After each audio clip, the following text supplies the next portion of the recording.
All right, good afternoon, everybody. Again, welcome to our event, and it's really very nice to see so many more COL participants. And I'm sure many of you are still quite eager to be able to look into what markets have in store for you. And starting from the very beginning of the year, it was really very, very choppy because markets had started off, very much in their own foot. But since then, markets have managed to be able to make a rebound back close to the previous high. And of course, we're all here trying to figure out whether are we going to see continuing action or are corrections going to continue and to be able to facilitate more pullbacks or sideways movements. All right, so in summary, what I'm going to present today, we do have to understand that our index has climbed up quite a tremendous amount from the low that we saw back in February. We're roughly closer to about 30% higher than where we were. And because of that, the markets seem to have taken a little bit of some weakness because profit taking managed to be able to stop prices from that previous high. And although we're still into an uptrend conditions based on the longer term view, we may have to be able to slow down from this point on, and this is the reason why your market's going to be interrupted with quite a bit of choppiness, and we're going to probably see a little bit more of that towards the end of the year. But don't fret, because before the end of the year, you're still going to have a continuation move to be able to look forward to, so many of you should already prepare. Now, extended moves like what we've seen in recent days and weeks have to be managed, and that's the reason why prices have to be able to slow down a little bit. Some of you might think that the whole thing is all over. I very much don't think it is. It's just that prices have just gone a bit too quickly, and it's because of that we're waiting for this opportunity to be able to look to buy back in some of the shares that have managed to be able to stop for the meantime. So really in favor of waiting for these corrections to finish out, and you will watch for potential movements in formations that I will show you in a little while so that you can better attune yourself to when the timing is right. Now, a little reason why, of course, our markets are a little bit soft in recent days is because if you look at the picture on the top end of the graph on the left side, you will see three indices. We have the indices of the Philippines, we have the indices of the emerging markets, and we have the index of the S&P 500, or the US market. All three of which have showed gains for the year, with substantial more impact being shown by, of course, the emerging market and the Philippine index. The S&P 500 is doing about maybe closer to about 6-7%. It's been quite volatile to that particular range. China and Japan have actually been quite big laggards. They're actually negative for the year. So you clearly see that there are countries that are doing very much stronger than the rest. And the focus is really to be able to keep yourself sighted in those particular areas that have been showing that strength, because it's doing that for a reason. And we're just not going to stop here, but we do need to pause and wind up a bit. So, in light of what I'm going to talk about today, I mean, it's very difficult to be able to teach technical analysis to people who have not reviewed it. So, to make things a bit more simple, I want to be able to prepare for you a little bit of a review guide, of which I want you to be able to follow me through whatever I'm going to present today. And so the first thing I want to be able to show you is that we will draw out some pictures for you, and we're going to draw out certain ranges. And into the ranges that you will see, so that's like you see on the upper right-hand side, you will see two ranges, a high band and the low band range. And whenever you see prices are climbing towards the upper band of that range, you probably feel that these are areas better for profit taking. Once you see prices start to simmer back down, they come closer to the lower end of that band, then these are the areas that are showing you preferred buying opportunities or buyback opportunities, if you will. So look at the particular pictures we're going to be showing you, and look at things in terms of a range. And of course, our consideration is simply, are we in the higher end of it, or are we in the lower end of it? If we are in the lower end of it, then you better get yourself ready, right? Just in case opportunities come lining up there. Now, we're talking about what corrections are. What are corrections anyway? For some of you who are kind of new to this, corrections mean that after prices have been climbing up very strongly, very, very quickly, they need to be able to settle down, they need to recompose themselves. Just like your vehicle, sometimes they overheat, and you've got to stop them, you allow them to cool down before they can move again. Right? And markets also get tired, so in cases like this, they need to wind down. Now, here's an example of what a market that has gotten tired, that needs some winding, would look like. So the second picture that you see there is very much an advancing market that stopped, and it cracked through the lower end of that particular range, as you see where the red arrow is pointing. And after it had broken that, it starts to be able to hop up and down, sideways. And there's one way to be able to fix this extendedness in price. Another way of doing that, a little bit weaker, but instead of moving sideways, it might actually start dipping down a little bit. Looking a little bit like a downtrend, but very much at a controlled pace. And it's very important to know that it is at that controlled pace, because if it does that, and it doesn't do it very, very quickly, that tells you that as prices are coming down, there are people who are gradually buying the shares. And that's a very good thing to see. All right, so this is what the scope of corrections will look like. Now, some of you might say, so how would they know these corrections are done? To be able to tell that these corrections are done, all you really have to do is you look at the two ranges that are showing you between the high and low ranges, and once you see that prices start to escape or push above those high ranges, that means that your uptrend has been reactivated. That means that your stock price will start moving up again. And these are the things that you want to have a look at after a corrective situation has pulled itself through. So keep that in mind as I talk about different types of instruments and different types of things from stocks, commodities, and currencies, because we'll be using that over and over again. So we'll start first into the global perspective. Now the US has been doing quite well. And I think many of you have also been quite familiar that, of course, the US is going through two challenges coming towards the end of the year. We have, of course, US elections upcoming. And of course, they've been talking about a potential interest rate hike in the United States. Despite the two, their market has gone to a recent new high.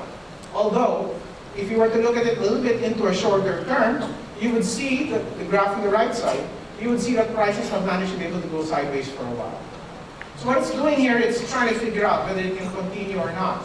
And so as it's bouncing to and fro, that sideways motion, just like what we talked about earlier, while it's winding in and out, we're waiting, and if that manages to go over that particular range, that means the story continues, the uptrend will develop again, and you will have a much more fluid flow moving upwards for prices. And that's what we're waiting to see, whether the US can come around to be able to deliver that activity. But if you look at the first picture, the chart on the left side, you will clearly see the US market is still in an uptrend. So anyone who thinks that the market is creating a global top or a major reversal pattern up there, that's not happening. Okay? Now, with regards to interest rates, one of the problems we've been seeing that's been creating a lot of volatility or choppiness in the markets is really the prospect of whether interest rates will be climbing up. The last time they raised rates in the US was back in December 15, 2015. And that particular rate hike, everybody anticipated that after that we will have another 2 or another 4 coming down the road. Since then, there hasn't been one. And every time we come towards a quarterly or monthly period whenever the Federal Reserve meets, everybody's second guessing whether they're going to do it or not. Last night, the United States came out with an unemployment report which was lower than anticipated. So that means their economy did not strengthen as anticipated. And you probably think, well, if their economy did not get as strong as anticipated, shouldn't their stock market go down? But last night the stock market went up. And so you probably scratch your head and wonder what's going on. Well, the reason is because the unemployment rate was not exactly very, very strong. That means that perhaps the Federal Reserve would not be pressured to push interest rates up too quickly. And of course, that's what the market wanted to hear, because the market is so allergic about seeing rates go up. And that's the reason why the stock market went up. Okay, so we have to be able to factor many of these things. But still, the bullish push into that market is still quite strong. The picture you see on the left side are bond yields. Bond yields is what we use to be able to try to look ahead as to what interest rates are going to do. And if you see that picture that you see right now, you can see the general downward trending slope. And even in the short term, where it's trying to make a little bit of a rebound, the bigger trend and the medium trend of that is still pointing down. So even if interest rates come up even a little bit, it will not be significant. And it should not be something that will cause destabilization in many markets. It might create a hiccup, yes, because of course it could be a little bit surprising. But after that, the market should be able to continue its flow. Remember, there's a reason why gradually interest rates will pick up. It's because the economy is quite vibrant. So don't lose track of that and don't let this scare you. Now, the impact of potentially higher rates into the US dollar has been, of course, quite striking. If you look at the graphic to your left side, that is a long-term graph of the United States dollar. The US dollars are actually right now been swinging up and down within a set boundary range, and I don't see that changing anytime soon. So you're going to be seeing a very large trading range into the US dollar heading sideways. The graph on the right side shows you a much short-term view of that. And you can see that right now, after hitting the low band of that big sideways range, it's now making a little bit of a rebound. And of course, as they talk about interest rates rising a little bit more, and that's the reason why, of course, the dollar has been a little bit lofty. But like I said, it's going to keep itself within that set band until, of course, something major changes, and right now we don't see that happening yet. So the impact of the US dollar to two commodities, which we'll talk about now, which is oil and gold, are quite inverse. So if the dollar becomes stronger, the tendency for oil and gold is to be able to move lower. If the dollar becomes weaker, then the tendency for both of this is to be able to recover or rally. So with the picture you're seeing in front of you, it looks like oil prices right now are going to be ranging within a very big band. The reason for this is, of course, there's been a lot of issues about supply, a lot of issues about, of course, whether people will try to be able to produce more, depending on what OPEC and some of the Saudi particular producers will attempt to do in a short period of time. And I would anticipate that the volatility in the oil market will continue, and you'll probably be seeing that between the very, very wide range that you see here between 39.50 to about 50.20. Okay? Then hopefully over time that will gradually decrease. Gold prices have actually been very strong. A major uptrend has actually come in. However, gold prices have actually softened to the lower end of that channel. So if it is now on the lower end of that range, it's time for us to watch that for a potential opportunity. But if it breaks through that, below it, then what will happen is gold, from that very nice and adjustable up move you're seeing, it might start to move sideways instead. So if the US dollar continues to recover, there's a greater chance that gold will slip and move into that sideways range. Finally, we look at, of course, the emerging market index and, of course, the graph of Europe, just so we can see what's happening there. The reason we want to look at the emerging market index is because we want to see how we fare compared to what's going on in the rest of the emerging markets. And just like us, they've done quite well. However, they've actually gone towards the upper boundary of that range, as you've seen it. And you see since then, it's actually been gradually heading downwards. That is what we call a correction. It's called a correction because it's trying to correct that very extended nature of price that you've seen. And it hasn't finished doing that yet, so it's possible for it to be able to chop around for a while and try to get prices into much more affordable range. And eventually, as that settles down and it starts to turn around, then a new opportunity will come back. Now, with regards to the second graph, which is the graph of the English market, now the second graph will tell you what's happening in Europe. Now I know, remember, Brexit had just taken place, and of course it caused a lot of disturbance into movements in price. But you can see right now Europe is trading on the upper boundary of that range. And the correction it's doing is actually quite resilient, if I might say, because instead of pulling itself back down quite radically, it's just going sideways near the top end.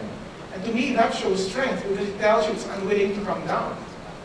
And if it so happens that the dollar gets stronger and the euro gets slightly weaker, that's what Europeans want to see because that will give Europe a better chance of trying to be able to compete against the world market, and that might force your index actually higher. So although it's moving sideways now, there is a potential for Europe to continue moving up. So for those watching that particular market, I'm a little bit more bullish here. Now, let's head back directly into our situation. So first, you can see that global markets have come from very high zones. Many of them are making corrective movements just like us. And now we want to be able to be a bit more focused into what the Philippines has as an opportunity.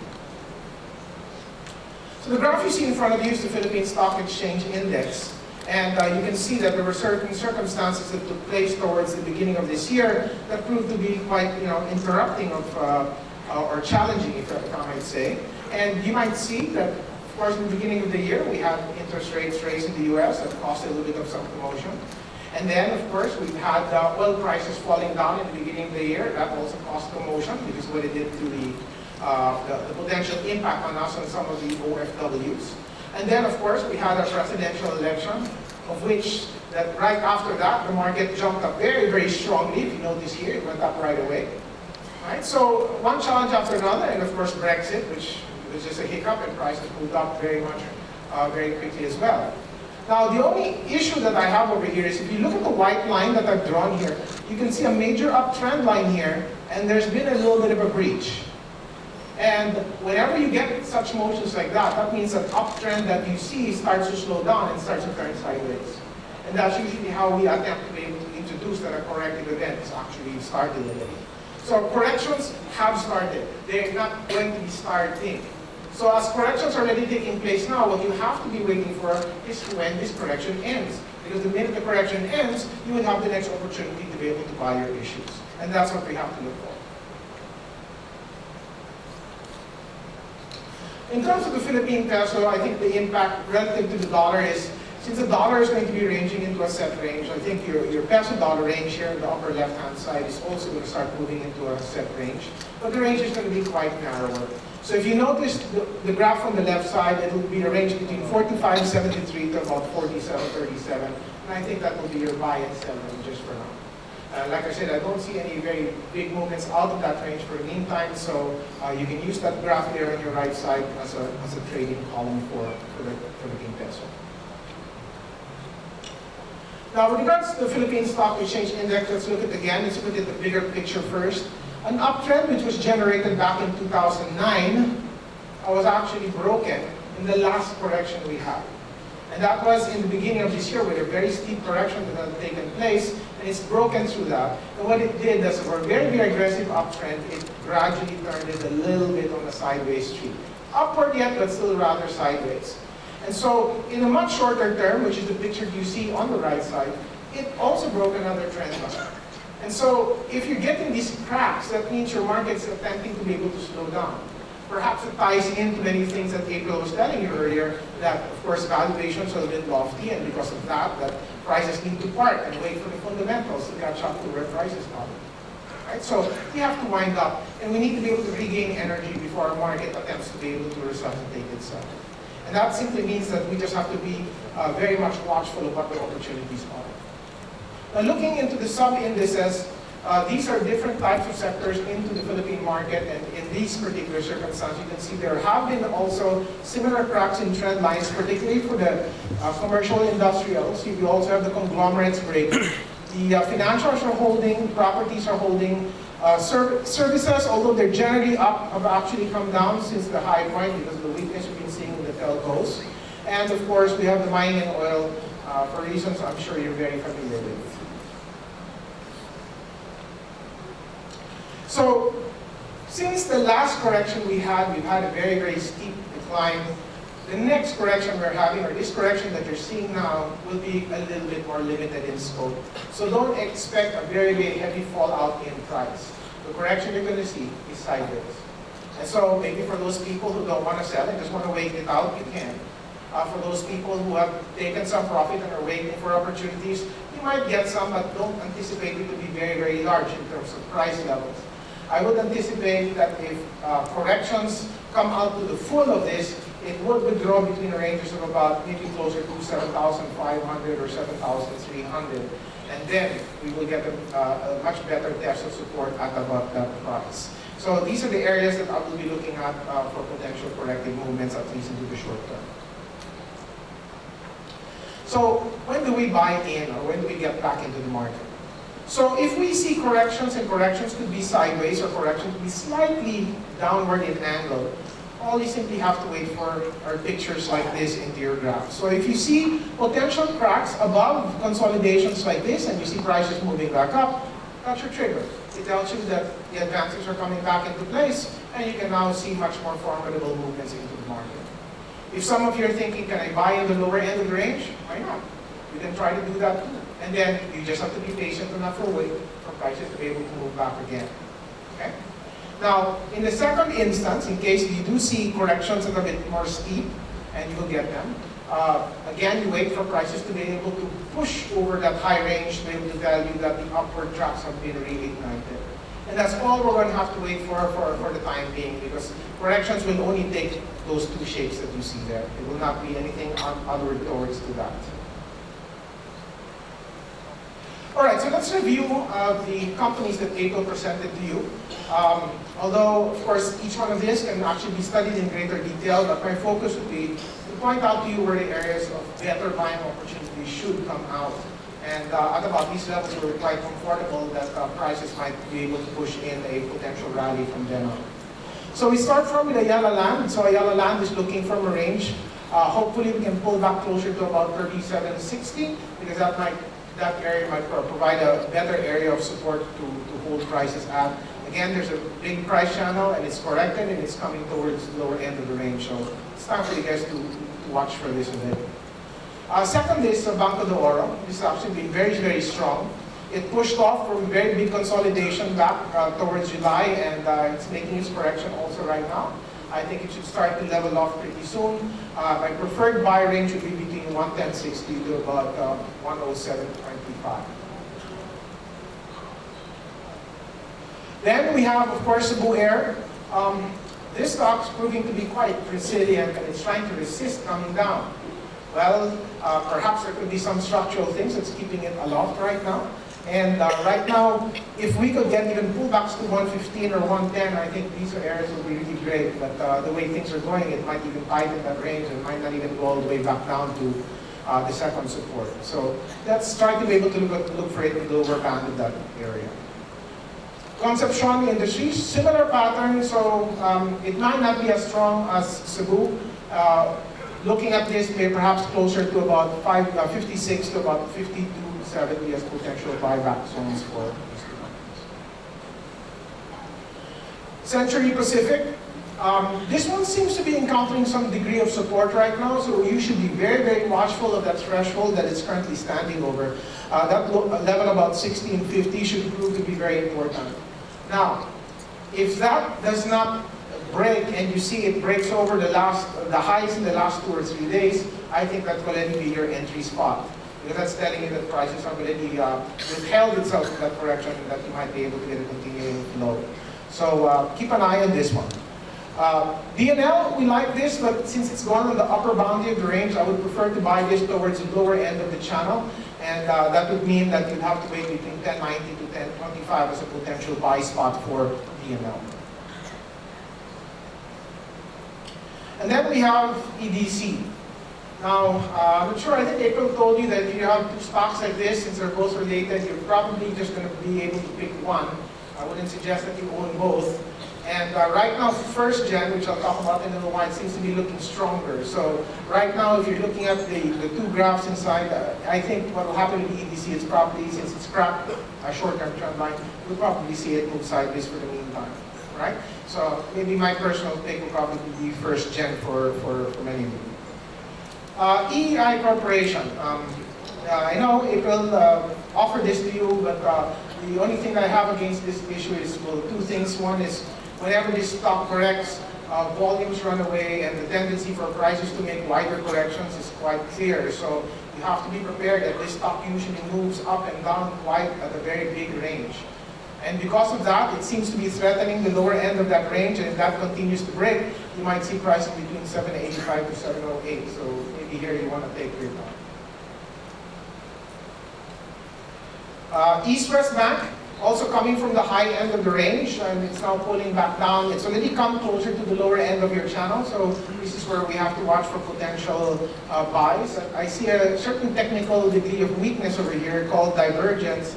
And what that means is, whenever such a thing happens, there's usually a big chance that it might break below the trend line. So that would mean I would want to pull back my support a little bit more and wait for prices to be able to subside, maybe hopefully between 1950 to about 1860. And then we have, of course, first gen. This guy's been doing quite well. It's been moving sideways, although it's broken through an uptrend line. It's trading at the high range of that area now. Again, I would rather buy this on the lower band of that sideways movement in preparation for a potential up move later on. So keep very much an eye on this stock. And then we have Metro Bank. Metro Bank, now, it seems to have taken a great deal of weakness compared to the other banks that we've been looking at. If you look at BPI's chart or BDOs or even Security Bank, they've done really, really well in terms of holding their ground. Metro Bank seemed to be quite slippery. Could possibly be because of some earnings or weakness that we had actually seen earlier on, and because of that, it might need some time to be able to turn around and flatten off. So I think in Metroban's case, you want to gradually buy this over time, maybe looking at ranges between something closer to 78, hopefully. I think those areas will be much, much more attractive. Metro Pacific investment, to me, is one of the issues that's shown very, very strong movements. It's making a very typical controlled type of pullback, which is also telling me that as prices are going down, there are big buyers picking up this stock. So this is a potential issue you want to be able to own after these corrections are finished, looking between 690 and 660 as potential buyback zones. And then we have Robinson's Land. Robinson's Land is also pulled back closer to the lower end of the range, and it's now trying to be able to hang on into that. It's rebounded from the lower end, so if you look at that as a potential buy-in, you hold on to it, and just make sure as long as that blue line does not break, then you hold on to your position. If it can somehow pull back closer to that blue line and bounce again, then I might give you another opening to be able to look into Robinson's. That's closer to 2980 to 2840 as potential buyback zones. And finally, we have SM Investments. SM and SM Prime have actually been very, very strong. They've tried to resist coming down quite a degree, and again, those are the type of formations I like to see, because that tells you that there's a healthy amount of buying interest coming back in. I would prefer between a range of 667, that is its major support, maybe even closer to 625. That might just be brief if we were to be able to do something like that. So these are the outlines of many of the companies that we talked about today. There might be some isolated movements by some individual stocks out of those 14 that we looked at. Simply look for consolidations that seem to be pushing up, and that might be prospective issues that you want to look at. Offhand, issues like maybe Lopez Holdings, even LDG, so some formations. AGI is actually making a wind-up right now, so you want to be able to look for many of these companies that are doing this, which are off-center picks, because you might get some potential moves into that. Even the small caps, you have to be a little bit careful about some small caps that are taking place. Like I had some people asking me about Vita. Vita is a stock that went up from 1 peso per share to 3 pesos per share. And at 3 pesos per share, everybody started to email me and asking me, is this going to 5 or to 7? I said, no, it's going down by half. And it's natural. That's what a typical correction to do. And when the rest of the market started to simmer down, sure enough, you have Vita coming down very heavily in the last few days. So just be careful with those high stringers like that. I mean, it takes time. They need to wind up as well because they do get tired, typically like many of the others. So just anticipate that. So in summary, the Philippine Stock Exchange Index had recently hit a high stretch point, and it's really because of that that the index needs to wind down. It doesn't tell you that the story is over, it just needs to be able to regain some energy. And because of this, you might get some issues attempting to be able to make pullbacks like what we discussed earlier on. Again, get into the practice of trying to buy them on the lower end of the range rather than the upper end of the range. That way you can save yourself some pain and worry. And then, of course, you want to wait for these pullbacks and let them attempt to be able to draw on some strength. So usually what I like to be able to look for is more solid bases, flattening bases that tell you that support seems to be holding. And then as soon as it creates lift, then you move back into those particular issues. So in terms of PSEI, although initially I was looking at potential corrections towards 7,300, but it's quite possible that maybe even the range of about 7,530, maybe up to that 7,330 area might be the areas that you want to look for some degree of support. A couple of days ago, our index fell down to 7,6 something, which is only just around the corner of that level. So we should be watching for conditions like this to be able to encounter some demand action again. And once corrections have been shown to you, and many of them have, waiting for them to be able to push away from these ranges are, of course, the trigger points that will tell you that advances are back in order, and that you'll probably see much more activity in terms of upside action resurface again. Now, I know many of you want that to happen sooner rather than later, okay? But stocks will take their time to do that because shares have to be exchanged in terms of hands and holdings. And it's because of that that you might have to wait a little bit longer to be able to do it, although there might be a little bit of a rally. Just be careful, don't think that every single rally is that opportunity right away. So gradual buying at those support areas I talked about are roughly what you want to do to be able to tackle the volatility of this market. All right, so I leave you with, somebody press the, yeah. So I leave you with two trends of thought that I'd like many of you traders out there to be able to think about. You know, some people have gone through very arduous conditions, of course, in trading because prices have been on a very volatile band. But some of you, try to be able to reflect on what you've been doing, especially those people who have not been doing the right type of trades. And as the statement there on top says, if you do what you've always done, you'll get what you've always gotten. And so you need to reform. You need to be able to study what you've done and see and retool. Try to be able to ask yourself, how can I correct this and how can I put a greater fix into this? Because you cannot solve the same issue that you're trying to solve if you're still thinking the same way. And second, the second statement says, do the small stuff. A consistent level will earn you a lot. And the reason for that, we were just talking about it in lunch earlier. A lot of people, they want to buy the stock that will go up the biggest value. How many of you will be able to pick that off? You see, the big success here is done gradually over time. And if you're always looking for that big one, and that big one to be able to set you apart from everybody else, I don't know if you want to just buy it for bragging rights. But the whole idea over here is you want to do it consistently over time and build your success over time. Because if you're always looking for that gigantic winner, and you sometimes sacrifice the conditions of your transactions buying even small caps, those are the ones that end up hurting you in the end. Especially with corrections like this come, because they can take quite a deal of degree in terms of their withdrawals. So success will come over here in due time. And get back into nice quality issues. Once these corrections are done, the opportunity will come. Because I tell you, over the long term, the Philippines really only has one general direction. Would anybody want to guess what it is? Of course. All right, so given the context of that essence of change that we've been looking at, yes, our market will have some challenges. Get ready for the opportunities, because sometimes certain things that might cause some heart attack moments might be the opportunity that many of you guys are waiting for. Many of you didn't want to buy markets on the upside. Now that markets are correct, you don't want to move because you're so scared. Right? So when are you going to start moving? So the opportunity is there. You're going to get it. I think before the end of this year, you're going to have some exciting moments. So wait out for it and watch out for those opportunities and correct your new buying opportunities. Right? Thank you very much.